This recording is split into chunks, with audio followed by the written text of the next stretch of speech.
episode number 81, IRONMAN Mont Tremblant 70.3 with George Cespedes. Welcome to the pursuit of the perfect race. I'm Coach Terry Wilson, and with each episode, I bring stories of athletes to you that share their experiences at races in order for you to learn how to have your perfect race. We'll hear stories from athletes of all ages, abilities, and races of all distances. So regardless of where you fit in, there's something in it for you. Thanks for spending some time with me today. Now let the pursuit begin.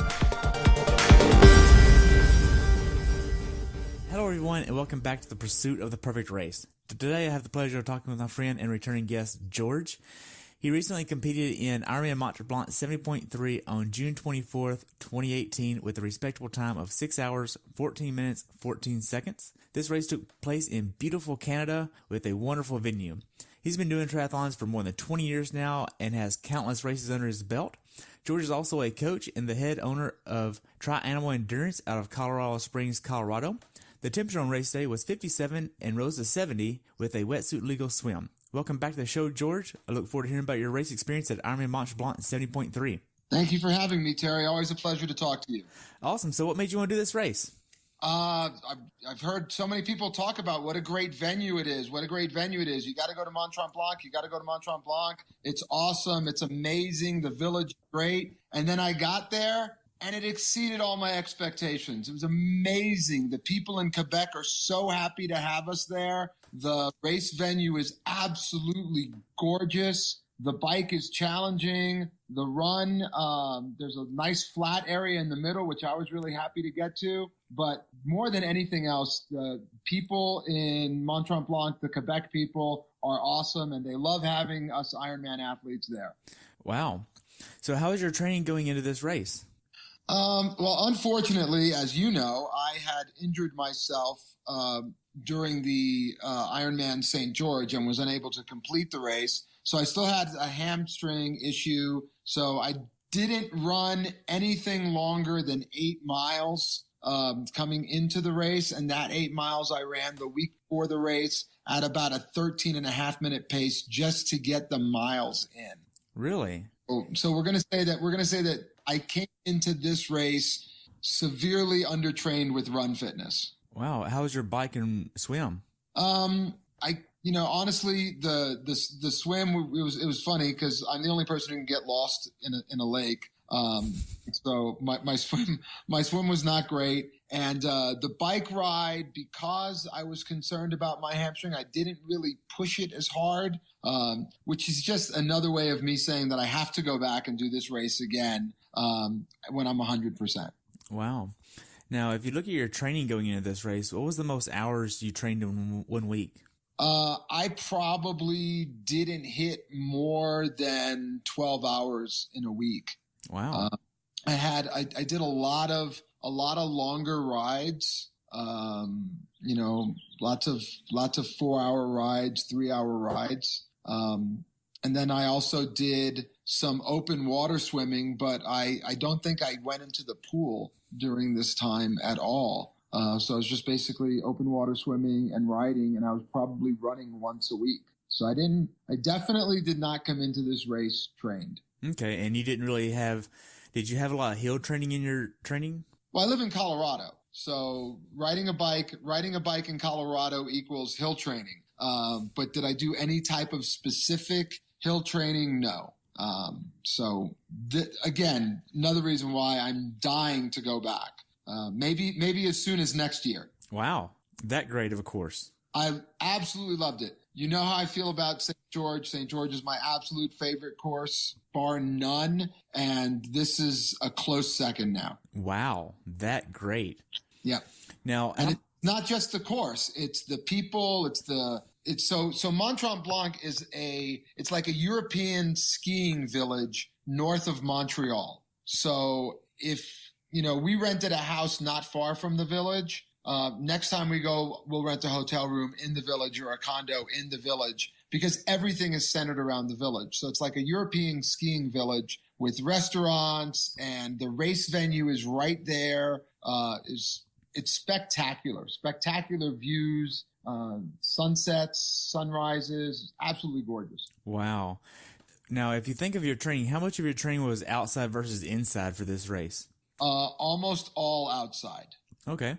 I did do my running on the treadmill. The once or twice a week that I would run, I did run on the treadmill. And the biggest reason for that was if I felt a twinge in a hamstring or something, I could just stop the treadmill and be done instead of being 2 miles out and have to walk back 2 miles. So that's why I specifically ran indoors, but all of my cycle training, with the exception of maybe a spin class or two, was all outdoors. Okay. Now, I know you use a road ID, right? I do have a road ID, yes. Great. I love seeing that you use that. So, right here. Good. What specific workouts did you do that gave you the confidence to go into this race prepared? So here in Colorado, we have a couple of nice ride courses. We tend to ride down in Fountain, which is a little bit flatter. So what I did to prepare for this race is I would drive north to Sedalia, and then I would ride from Sedalia to Palmer Lake, and then back, and that's a total of 50 miles, and it's probably got 3,000 feet of vertical climbing. And most of that is in the first 28 miles when you're climbing or when you're riding up to Palmer Lake. So that made me feel really confident about the course. I was swimming. All of my swimming I did open water swimming. So I felt comfortable going into the swim. I went into this race knowing that I was injured. And to be honest with you, I registered for this race before I had that accident last year on the bike. And every race since then, I've bought the insurance. So had I purchased the insurance, I would have not raced this race. I would have just gone to be at the venue and support athletes that were going to be there. But since I didn't have the insurance and I was going to be up there anyway, I figured I would just do the race and consider it a long training day. Okay. Now, were there any days in training where you just mentally didn't want to train? Only the days that end in Y Okay. are days that I sometimes don't want to train. But I'm pretty good about being regimented, and I'm also very good about having people to train with. Like I know every Wednesday I'm going to go down to Fountain. I'm going to ride with a group of friends. I know that every Sunday we're going to meet and we're going to drive up and we're going to do an open water swim together. So having that accountability of friends that I train with makes it harder for me to say, nah, today I'm not training. But there were a couple of days when, especially when, there were 2 days I did 2 70-mile rides, and the following day, both days would have been a run day. And I just decided that I didn't want to push it. I didn't want to take the chance. Okay. So when you're not training, racing, or having coffee at the coffee shop, what are you doing? I'm a life and health insurance broker here in Colorado Springs. I'm also a triathlon coach, so I spend a lot of time working on athlete schedules and making phone calls. I'm also working at Health South, which is a rehab hospital here in Colorado Springs. I'm working as kind of a freelance health and wellness director there. So I work with the employees, helping them have healthier lifestyles. So once a week, I'll go in and I'll work out with the employees and teach them new exercises. And it's a 15-minute workout. So I want it to be something that they can do in the middle of their day. I also, once a week, go overnight and work with the overnight nurses at Health South. And then there's coaching, and I do a lot of dad taxi. I should paint my truck yellow with black checkers and be a checker truck, because I do a lot of dad taxi work. Okay. So how big of an issue is balancing life, work, and training whenever you think of training 12 to 14 hours a week? I mean, like anyone else, it is an issue.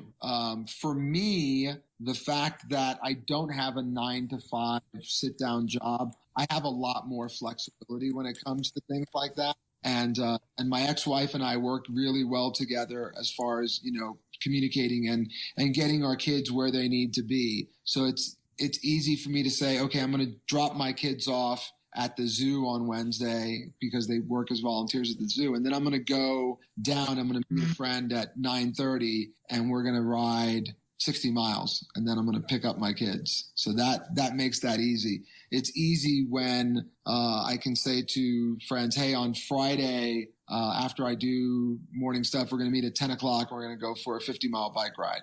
So I consider myself very lucky in that I have a lot more flexibility for doing things like that. Whereas a person who works a 9 to 5 and still has to get their kids to and from events, they don't have that middle of the day that they can work out. So they either have to wake up at 4 o'clock in the morning and go work out, or they have to work out after work and after dealing with kids. And I'm lucky I don't have to do that. Okay.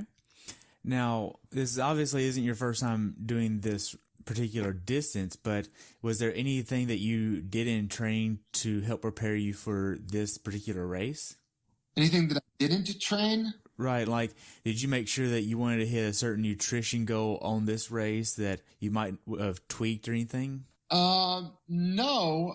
I actually used this race as an opportunity to actually experiment with different things.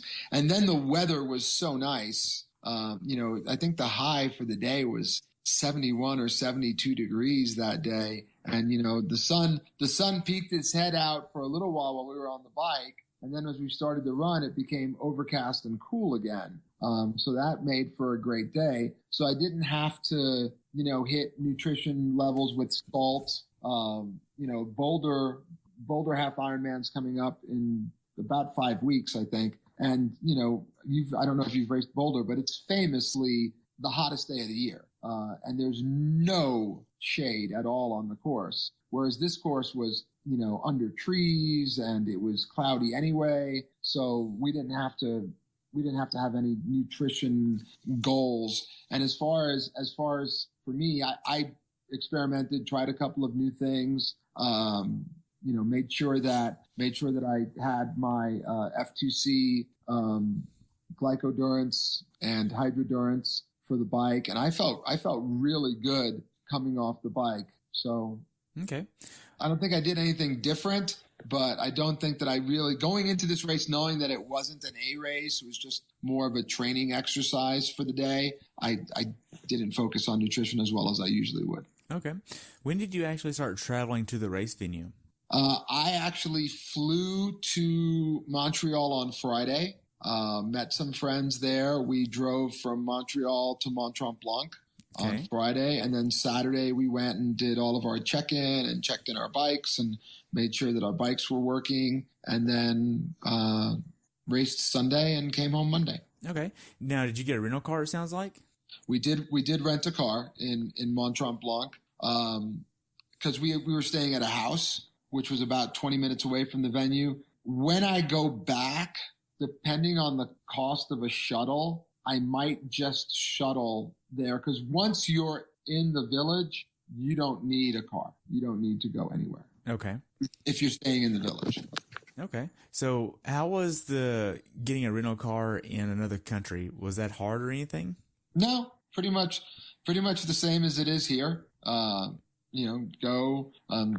best part is, when you pay for the car and then you get your statement in the mail and you rent a car for, X amount of money and then they exchange and you paid 30% less because of the Canadian-US exchange. Oh, wow. That's nice. Yeah. That's like a bonus because in your mindset, you're always thinking everything costs, you see a menu and it says $15 and you're thinking it costs $15, but US dollar is 30% stronger than the Canadian dollar. So price of everything went down.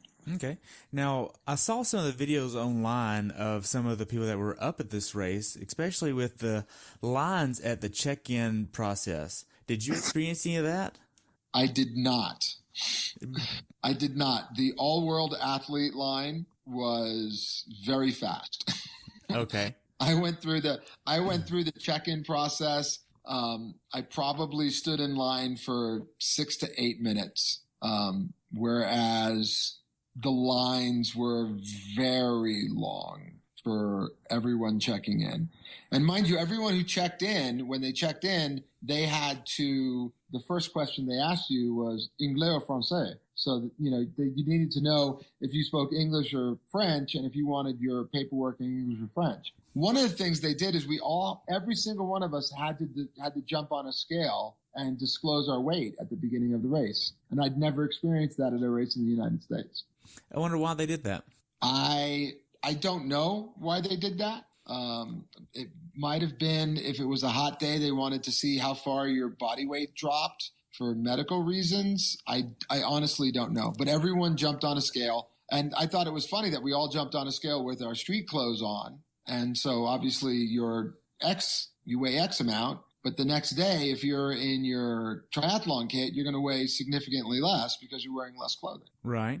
So. Okay. So what was your last workout before the race itself? My last workout before I left for Mont Tremblant was Wednesday. I took Thursday off and traveled Friday. So my last workout was Wednesday, and it was just a 90-minute brick. I did a 60-minute easy bike ride and a half-hour easy run. Okay. Now, did you have a certain meal you wanted to get the night before the race? Pizza. Pizza. I always go with pizza. Always pizza. Always a pizza margarita. Just cheese and tomato and a little basil. Okay. That's my pre-race go-to meal. Just pizza. Did you try to get in bed at a certain time this time? I actually did a real good job of getting the necessary rest that I needed for this race. When we drove up on Friday, my friend Frank had rented the car and he drove. So I actually took a nap on Friday, and I slept pretty much the whole flight to New Jersey because I flew Denver to New Jersey to Montreal. So I slept the whole flight to New Jersey, and I think I was still in bed that night by 10 o'clock. And I just, the day before the race, Friday to Saturday, I just sleep as long as my body wants to, and then wake up, go swim, do eat a little breakfast, have a little lunch, make sure your bike works, eat dinner, go to bed. Okay. And you checked in your bike the day before, right? Yeah, we checked in our bikes the day before. Okay. So is this a concrete transition area? Yes, it was a parking lot. Okay. That's nice. Mm-hmm. Oh, very nice. Would this be comparable to Galveston as far as transition and layout goes? Yes, except the distance from the swim end to the bike transition area was about a third of a mile. Really? Yeah, it was quite long. As a matter of fact, I had left an old pair of running shoes at the swim out so that I could put them on to jog to jog to my bike in transition. Okay. Now, for the full, I know you haven't done the full there, have you? No, I've never done the full there. But would it seem like they would use the same format for the full? Oh yeah, I hear it's the same. I actually hear it's a 2-loop bike course. Right. So with that, would you encourage someone to put an old pair of shoes for the full right there as well? Well, they carpeted the whole transition area was carpeted, or the whole run was carpeted. However, for me, a couple of years ago, I was at a race and I stepped on a sharp rock and cut my heel. So now when I race locally here, I have an old pair of Crocs that I just leave at the water's edge. And as soon as I'm out of the water, I put them on and I can run in them pretty comfortably. It's not like a pair of flip-flops where your foot's going to fly out of them. So I can run in them pretty comfortably. And that's what I've always done. Maybe I'm a bit of a tenderfoot because I don't like running on concrete. But if you prefer that, bringing an old pair of Crocs or an old pair, like I had an old pair of Saucony running shoes, so I just slipped them on and was able to go to transition without worrying about stepping on anything or stubbing a toe. Because again, it's a third of a mile. Wow. Okay. I would recommend using shoes of some sort. Okay. Now, you wake up on race day. What's your race day morning ritual like? Race day morning ritual, wake up. For some reason, I always wake up a couple of minutes before my alarm is set to go off. Coffee, bagel, peanut butter, banana. Take another banana with me for right before I get in the water. Honey stinger waffle before. So it's bagel, peanut butter, banana, get to transition, start to set everything up, eat a honey stinger waffle, finish setting everything up, walk over to the start, eat a banana, like within 5 minutes before I start, and then get in the water. And then this way I'm not in the water and I'm not thinking, oh my God, I'm so hungry, which is what tends to happen if I don't do that. Okay. Now you get to transition the morning of that race. Are you putting a certain number of PSI in your wheels? Between 105 and 110. Okay. And your nutrition plan for this bike, you were trying to hit a certain number of calories on the bike, right? Not necessarily. What I did do is I like enduro bars because they're cut in half. So I just put in I usually put 4 enduro bars in a bento box and 2 gels that I put in the back of my jersey. And then every mile that ends in 5, 15, 25, 35, 45, 55, I eat either a piece of the bar or I eat a gel. And then I take at the miles that end in 0, 10, 20, 30, 40, 50, I always make sure I drink a little bit because I have a tendency, especially if it's a cool day like it was, I have a tendency to not drink. And then at every Ironman stop, I'll grab a bottle of Gatorade and I'll drink as much of it as I can before I get to the last chance trash. Okay. And then I just drop that. And that's pretty much my routine for every 70.3. Okay. Now, with this race course, what depth wheels did you use? I actually did not use race wheels at all because I had just sold my old race wheels and I had purchased new ones, and the new ones weren't shipped in time. And I had forgot all about the fact that I had sold my old ones. So I didn't have a chance to ask anyone. So I was actually riding with my training wheels. Okay. Now you set up your transition and get everything set up and head down to the swim start. It's a wetsuit legal race. So you're using a full sleeve or a half or no sleeve? If it's wetsuit legal, I'm 90% of the time I'm using a full sleeve wetsuit. The water was about 65, 66, which for me is definitely a full suit type day. I usually don't think about going with a sleeveless until the water's in the 70s, 72, 73. Then I'll wear a sleeveless. Okay. Now, are you using tinted goggles or clear goggles for this course? I use Aquasphere polarized lenses. Okay. Now, were you trying to drink all the water in this lake just like Galveston? I did drink a little bit of the water in the lake, but I didn't drink as much as I did at Galveston, which was good. Well, good. I did drink some water though, and which is better because at Galveston that is brackish water, and this was fresh water. So I could have consumed more of this and had less stomach issues, but I tried to heed your advice and drink less of the lake. Well, good. So the swim is a rolling start or a wave start? It's a rolling start. Rolling start. So where did you seed yourself at? I seeded myself in the 37 to 40 minute.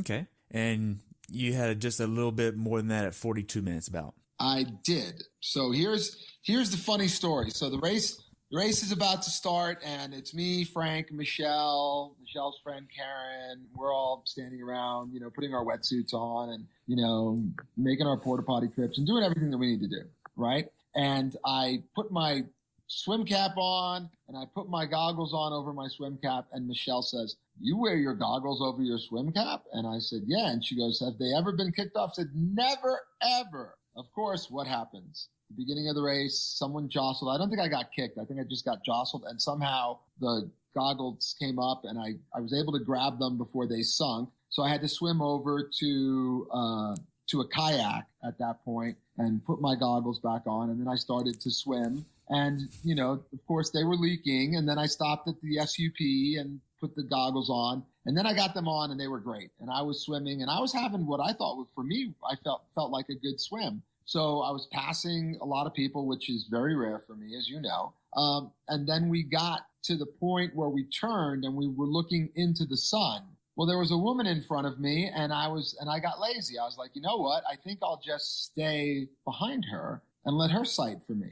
Well, after a little bit of time, I kind of looked up, and because I didn't see any other bodies around us, and that's because all the bodies were to the right.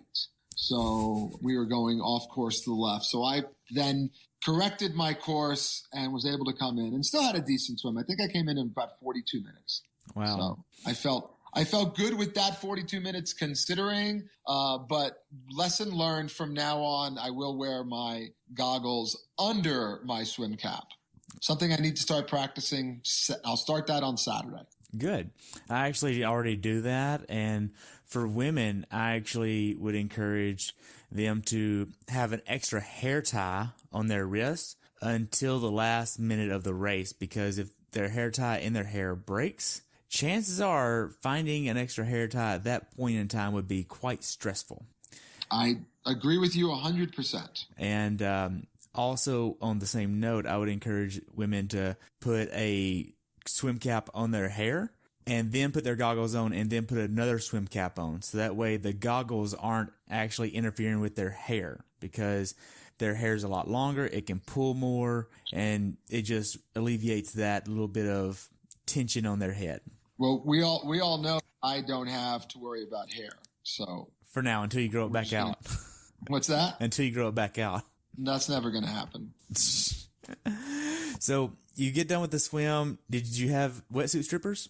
They did. We did have, and they're called peelers now. Oh, so peelers. Oh, we had wetsuit peelers there, and they did an amazing job. So I come out of the water, and I stand up, and I felt like I had a cramp in my right calf. And I was like, uh-oh. But, it's cold water, just standing up. That's usually not an issue. So I jogged over, saw the wetsuit peelers. They were amazing. It was three young girls. They had my wetsuit off so fast. And then I grabbed my shoes that I had left there.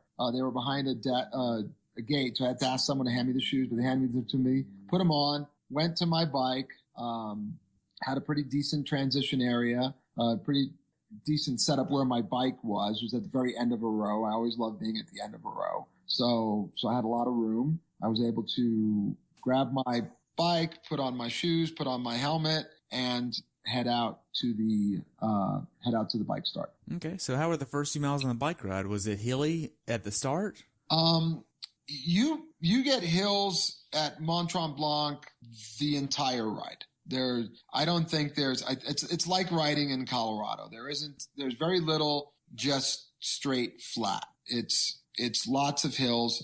So right off the bat, you got some hills, and there was a lot of uphill in the first couple of miles. There were a couple of really nice grinders, short, steep grinders. Okay. So you didn't feel cold. Usually when I come out of the water, I feel a little cold. The water's cold, you're wet, you get on your bike and you start to ride and the wind hits you and you feel a little bit chilly for a little bit. I don't know if that happens to you as well. It does. Since you live in the fifth rim of hell in Texas. But here in Colorado, we get out of the water and we start riding and we feel cold there was no feeling cold. It was like we got out of the water, and remember, it was only in the 60s or so, but we were immediately greeted by, here's some hills for you. Wow. Now, did you have a certain strategy for the bike ride that you wanted to use as far as cadence, power, heart rate, or anything like that you wanted to use to tackle the ride?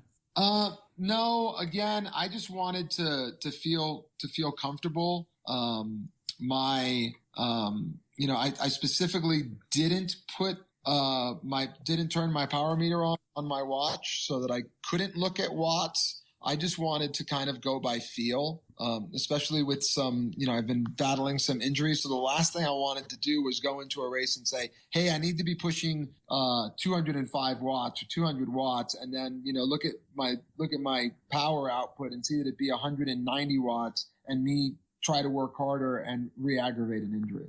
That makes complete sense. Now, how are the aid stations along the bike ride? Everyone was amazing. They were set up well. They took a couple of steps with you with the Gatorade. They always made sure that the little seal on the inside of the Gatorade was taken out, because we've all grabbed a bottle of Gatorade at a race and tried to pour something in our mouth, and there's absolutely nothing comes out because the little seal's on the inside. Well, no, they were all out. And and I thought this was the best thing, at all of the aid stations at the end, the last chance trash was a hockey goal.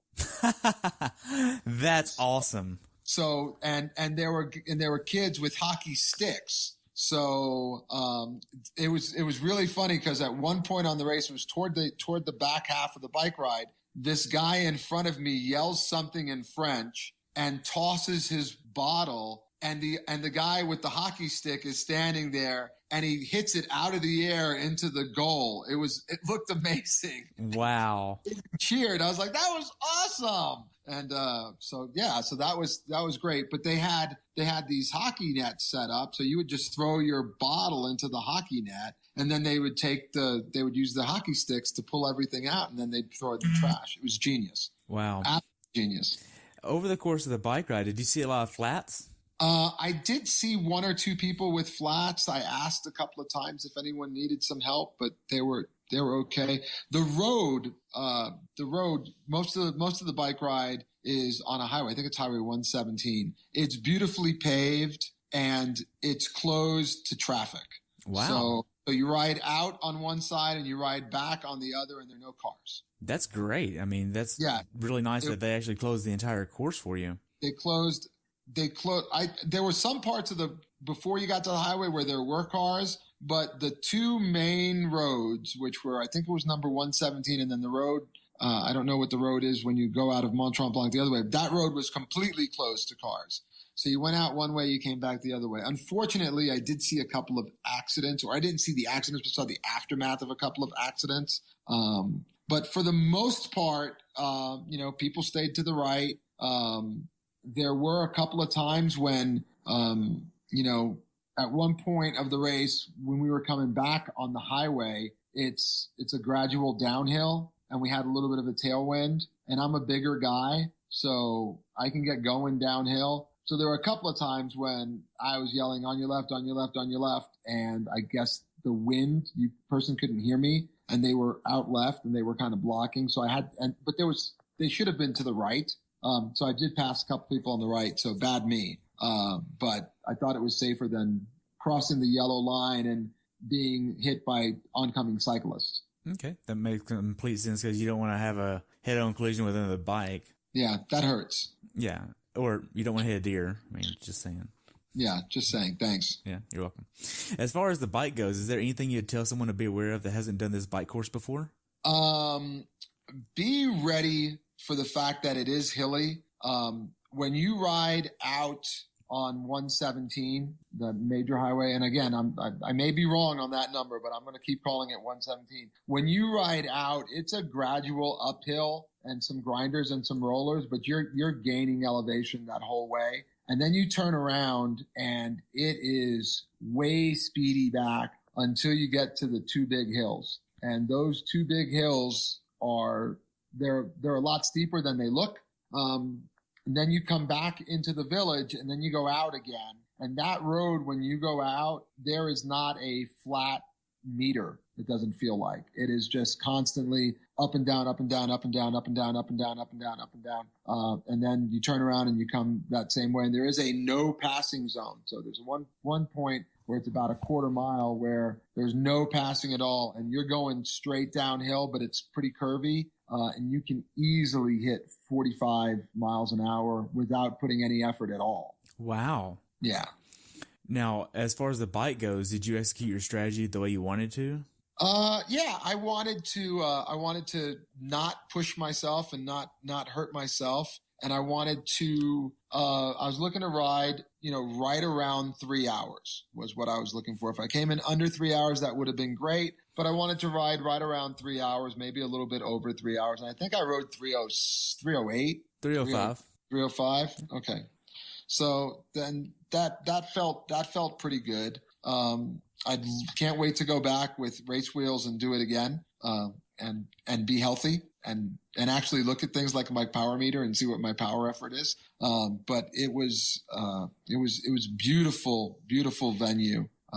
So as far as what advice I would give to people is, I would say definitely know that, especially if you're doing the 70.3, when you've only got, I think it's 8 kilometers out and 8 kilometers back. So when you've only got 16K left, it's pretty brutal, because there's no rest. There's up and down, up and down, up and down. Also, if you're, and I'm not accusing anyone, but if you're going to a race and you think I'm just going to draft, not the race to do that. They had 25 marshals out on the course, and they had guys out on bikes giving penalties to people while they were riding. Wow. So they were wearing the black and white striped officials jerseys, and they were, because at one point I was riding out and this official gets up and he gets right next to me. And I'm thinking to myself, there's no one in front of me. I'm not drafting, and I'm as far right as I possibly can. I'm not blocking anyone. And he looks at me and he smiles, and then he falls back a little bit and he looks to the woman who was behind me, who I didn't realize was behind me, and says, "Miss, do you speak English?" And she's like, "Yes." And he's like, "Well, I'm giving you a 5-minute penalty for drafting. You've been behind this person for X amount of time." And they were all over the place. Those guys with Eagles jersey. They were, so they probably had 10 scooters just for aid. So all they had was wheels on the back of their car, on the back of their scooter. They had like probably 10 of those, and they probably had that many motorcycles with officials, as well as the guys on the bikes with the black and white referee's jersey. It was amazing. It was awesome to see that many officials at an event. That's crazy. I mean, I can't help but to think that Ironman is really trying to toughen things up since some other events this year. Well, I would think that possibly would be the case, but it seemed like that's just the norm there, because no one who had been at the race before seemed at all surprised by the fact that there were so many officials there. And I absolutely loved it. I thought it was great that there were so many officials out there. Good. Now, the last mile or so of the bike, are you doing anything to prepare for the run? I try and stand up toward the end. Like if I'm getting a flat or a downhill, I'll give up a little bit of that aero position or time in order to stand up and stretch my lower back a little bit, in order to kind of shake the cobwebs out of my shoulders, because I don't like getting on the run and feeling really stiff. So those are probably the things I do. As I said earlier, I always eat at 55 miles. So this way, I'll eat something with 1 mile left. Usually I try to save a piece of the Enduro bar for there, and I'll eat that. And this way I will have just had something solid. And this way, when I start the run, I don't feel hungry. And then I'll probably grab, like I did, I think I grabbed banana at 3 of the run stops. Okay. A little piece of banana. So you get to T2. How does T2 go for you? I get into T2. Funny thing, when you got to the bike dismount, they were yelling at you, "Make sure you leave your helmet on until you rack your bike." And they were giving 1-minute penalties to people who were undoing their chin strap before they got racking their bike. Yes. So, and that's the rules, but they were enforcing that and giving 1-minute penalties. That's crazy. I've never heard of someone getting a penalty for that. Yeah. Like, I don't know if it was a minute. I forgot how long it was, but I know a couple people said, "Yeah, I got that little penalty for unstrapping my chin straps." I don't know. Before you got to your actual area. Yeah, if before you racked your bike, before you put your bike on the rack, if you undid your chin strap, you got a penalty. Wow. So did you have certain go ahead? So for me, it was, I don't take off my shoes. I leave my shoes on. So for me, it was, I ran to the transition area, racked my bike, took off my shoes, put on my running shoes, took off my helmet, grabbed my hat and my race number belt, and headed out for the run. Okay.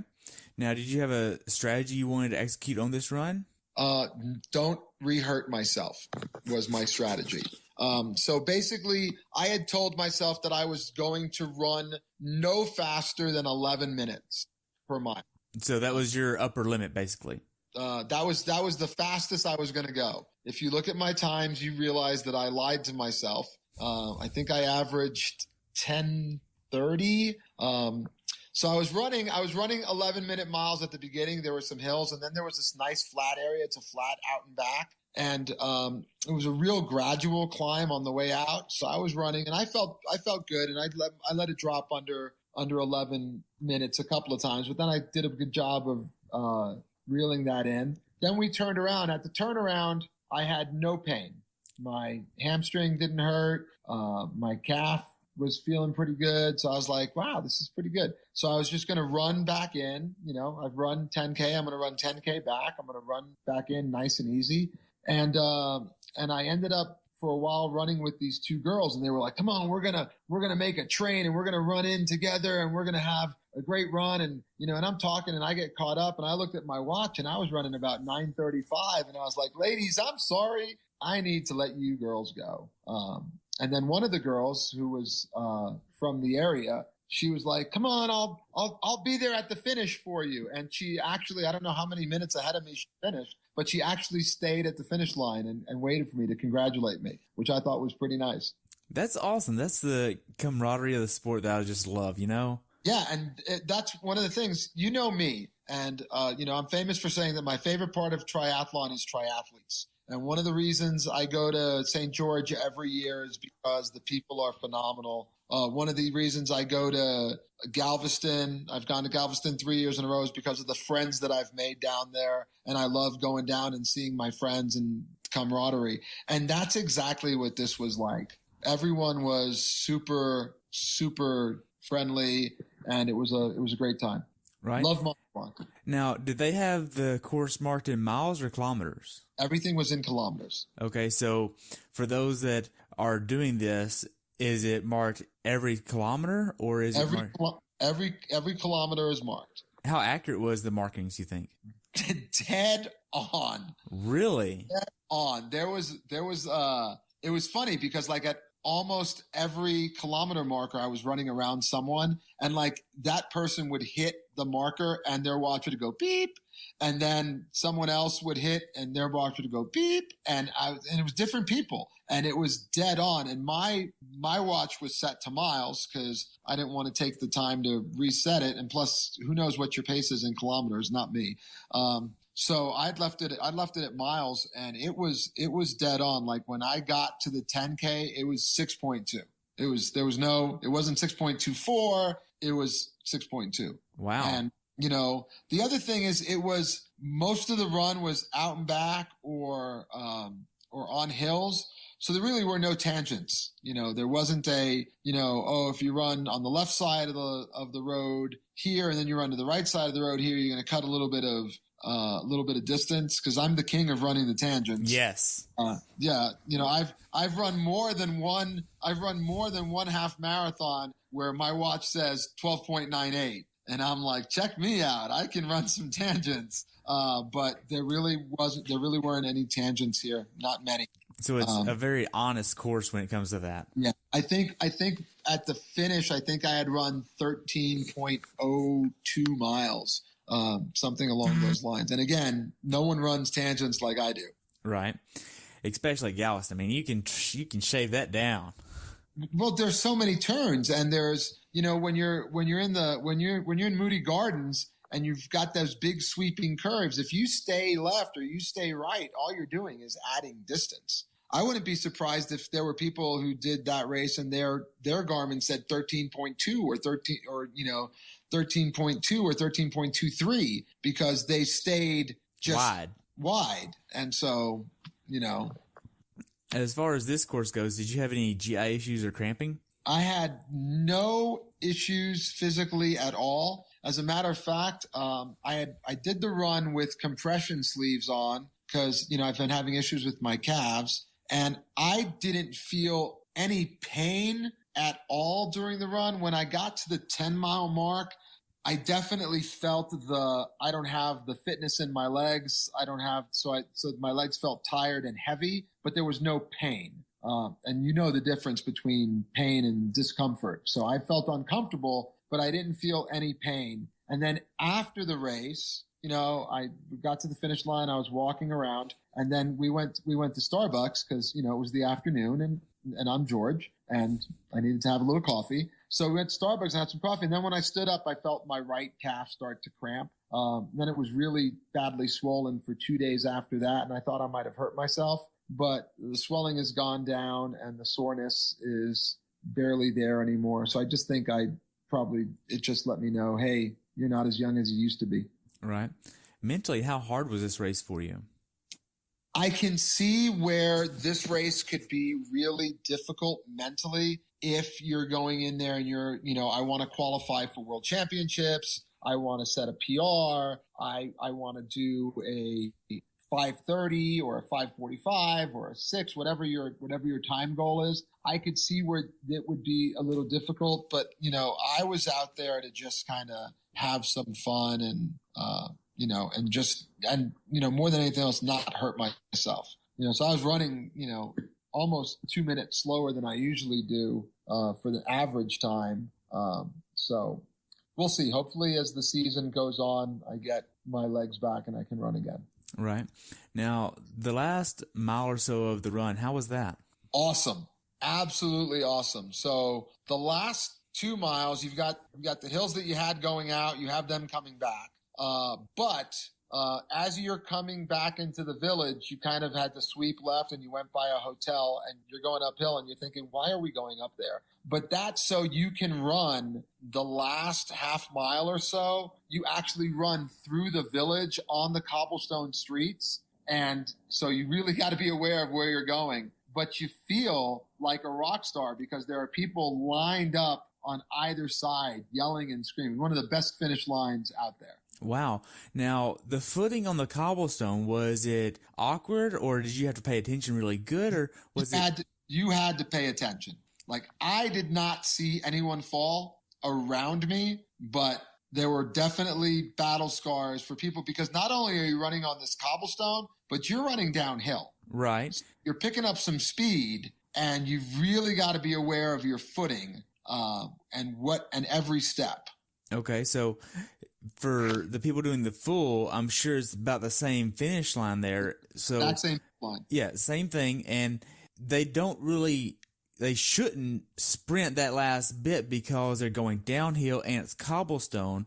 And if you do, you could literally just roll an ankle in the last 800 yards of the race. Right. And not only could you roll an ankle, I could definitely see someone rolling an ankle and falling, and then, breaking an arm or a hip or a collarbone or cracking open their skull. Because it's a pretty aggressive downhill. Like you can be moving pretty well. And that's even if you're just running, because your body weight is gonna have you go a little bit downhill.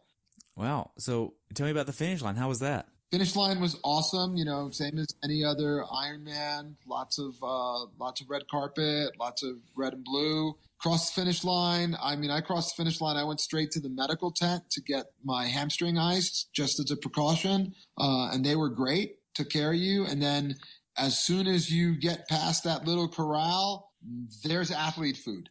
No, where's athlete food? It's right here. And so pasta, poutine, fruit, cookies. I ate lots of cookies. Chocolate milk, soda, pretty much everything. Wow. And then I went to Starbucks and got coffee. So how was your recovery process? So as I said, my calf was swollen that night, so it hurt pretty bad. But I took a bath and soaked my body and felt pretty good. Then the next day we flew home, and it was pretty much an all-day trip to get home. And then Tuesday here I took another day off, and then yesterday I just didn't even spin on my bike. So okay. I took 3 days completely off.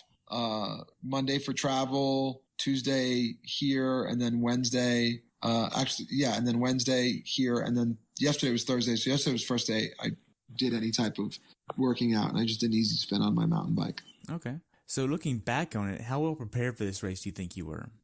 considering the fact that I was injured going into it, I was about as prepared as I could have been, but overall I was grossly ill prepared for this race. Okay. So what's something that you learned from this race that you'd like to pass on to someone who hasn't done this race before? If you're gonna go, if you're gonna go to Mont Tremblant, know that the beginning of the run and the end of the run are very hilly. The middle portion of the run is an out and back. So if the run is your strength, work on, running, if you're really looking to put in a good time, work on knowing that the end of your run, there's going to be some hills involved. So doing some hill training, would be very beneficial. Same with the bike. Make sure that you're well prepared for lots of hills on the bike. I wouldn't recommend this race for someone who lives where there aren't any hills if they can't do any hill training and expect to come and do if you're usually a 5-hour half Ironman athlete and you live in Dallas, Houston, Galveston, just areas that are mainly flat, and you're training in the heat, and you think that the heat is going to help you come here and ride these hills, you're probably going to be disappointed because there's a lot of hill work. So, but if you can work on pushing a higher cadence, maybe on a trainer, adding some resistance and really doing some hill interval work, I think you'll do well. One of the things that I definitely think everyone will enjoy is the race experience of being in Quebec and racing at Mont Tremblant. Okay. I can't stress that enough. It was that awesome. With this race being so hilly, what cassette did you use? So I had an 1128 on my bike. So I ride a 5236 up front and an 1128 on my training wheels. Next year when I go back, I'm gonna switch that out to an 1130 on my race wheels. Okay. And you're pretty powerful on the bike. I mean, that's one of your strengths, obviously. So did you feel like this was enough for you to have enough wiggle room, or did you max out on some of those hills and you could have used that extra gear? I could have definitely used the 30 on a couple of the hills. I definitely could have used the 30 because I could have kept my cadence would have been faster, and it would have made for faster recovery coming back down the hill instead of needing to take the time to get your legs back. And also there were just some times when there are a couple of hills where it was pretty steep. Coming back on the last part of the out and back, there's an uphill that you just don't realize is there. And all of a sudden you're going downhill, and then you turn and you're going uphill and you think you've got enough, and no, you don't. And then you're in a too big a gear and you're trying to switch gears. And there were a lot of people who almost fell off their bikes and had to clip out at the last second and walk up that last portion of the hill. Where was that on the course? That was probably 8 to 10 kilometers from the finish. Okay. So it's just, and you don't realize that it's there. Like when you're riding out, you've got this yay downhill, and then you've got more uphills. But when you're coming back, you've got a downhill, and then it flattens out a little bit, and then you think you're going to hold your speed, but you don't. It's almost like you hit air brakes and your bike just, and it was so funny to see people clipping out. And I was smart enough to go into the small chain ring, but I was in too big a gear in the back, and I had to savagely shift, and I was hearing the clonk, clonk, clonk, clonk, clonk. Ah. Oh, I make it. Oh, I made it. Yeah. Woo. I didn't have to get off my bike. So, wow. And then not long after that, you have the no passing zone where, I think I hit 45 miles an hour just cresting the hill and sitting back. That's crazy. Yeah. Now, for first timers, what advice would you give them? My advice would be, if you're going to go out there, stay in the village. It's going to cost you a little bit more than renting an Airbnb or VRBO. Stay in the village because everything is centrally located in the village. And as far as time goes, it's going to save you a bunch of time. Stay in the village, number one. Number two would be definitely make sure that you've got your hill training in. Be prepared for the water to be cold, but it's really very clear lake. Know that you're going to turn into the sun So be prepared for that. Even if the day starts off cloudy, know that the sun's going to be coming just over the mountains when you make that turn. So have the proper goggles for swimming in the sun. Have a big enough cassette. Know your body. Know what you can do. Know what you're capable of doing, and really enjoy the hospitality. One of the best that you'll ever see.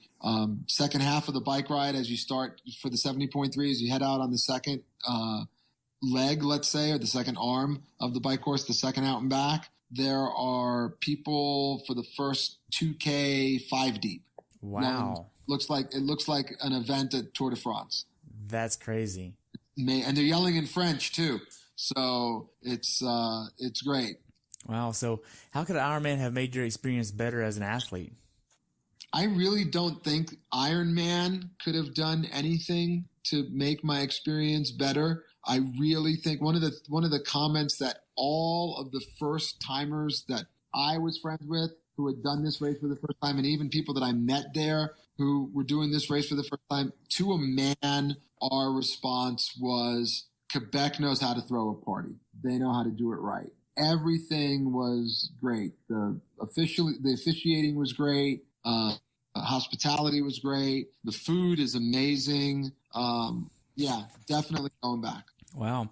So we covered a lot. Do you have anything else you'd like to add about your race? Honestly, no. Just I'm looking forward to going back, and hopefully I can drag you with me. You have to convince Anne-Marie. I think Anne-Marie would love to travel to Quebec. To spectate, because hills are not her thing.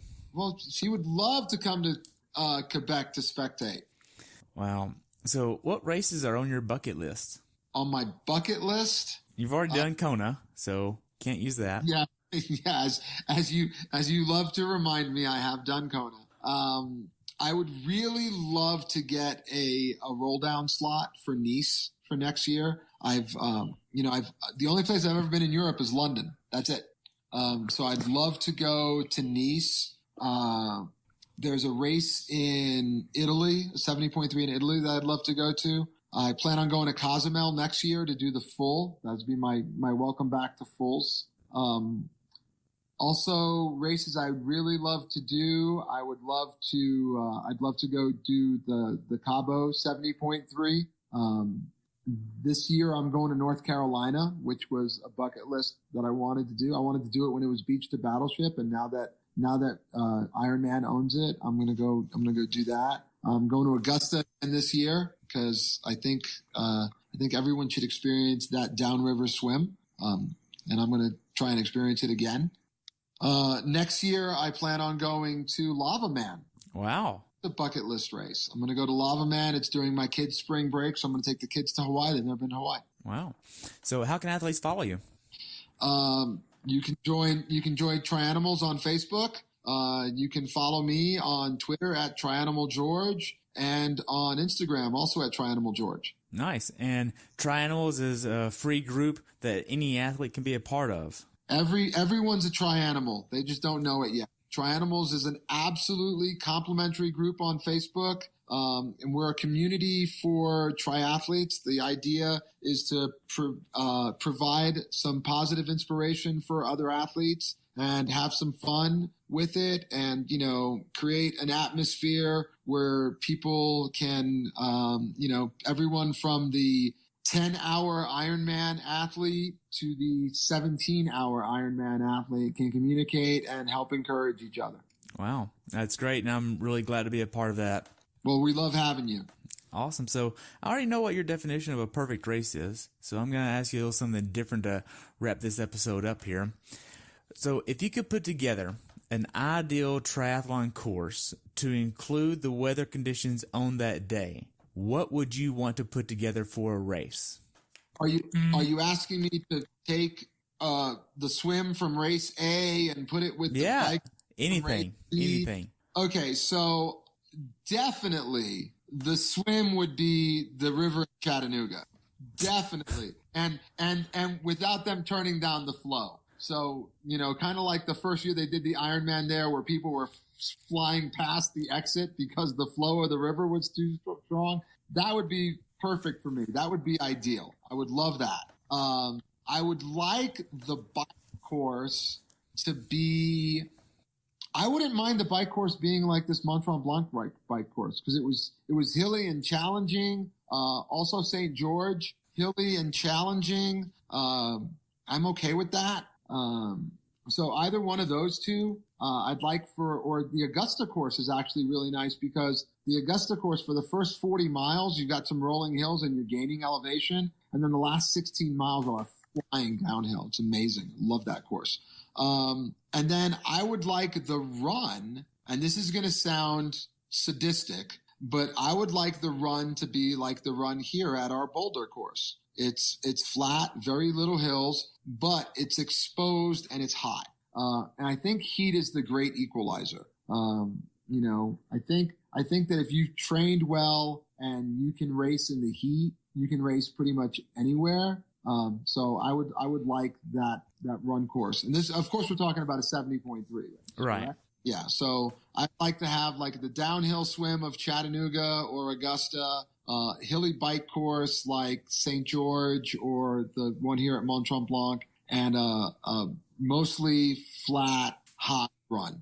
That would be what I would consider ideal. And the weather for the whole day would be 80 degrees and 40 to 50% humidity. So not that dry heat that you get here in Colorado, but 40 to 50% humidity, not Chattanooga humid, but about 80 degrees and a very light breeze to help cool you off, but not so much that it affects the bike ride.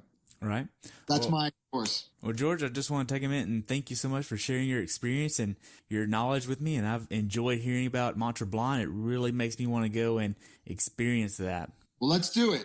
Well, so right now I'm actually planning on doing Comrades 2019 or 2020, depending on how that goes. So I'm going to definitely make my go at my bucket list race. All right. Excellent. Now, after that, we'll have to see what's going on. There you go. But Comrades is definitely getting on my priority list as a bucket list race. Excellent. Yep. We all need to have that bucket list race. We do. Well, George, I hope you have a great day, and I look forward to following you soon, okay? All right. Thank you very much. All right. Thanks for tuning in today. I hope you were able to learn something from today's episode. If you enjoyed the show, please take a minute to leave a review on iTunes or share it with a friend. Be sure to subscribe so you never miss an episode. If you'd like to see pictures from this athlete's race, learn more about who I am, what I'm doing, or be on the show yourself to share your story, check out my website at CoachTerryWilson.com. Until next time, continue the pursuit.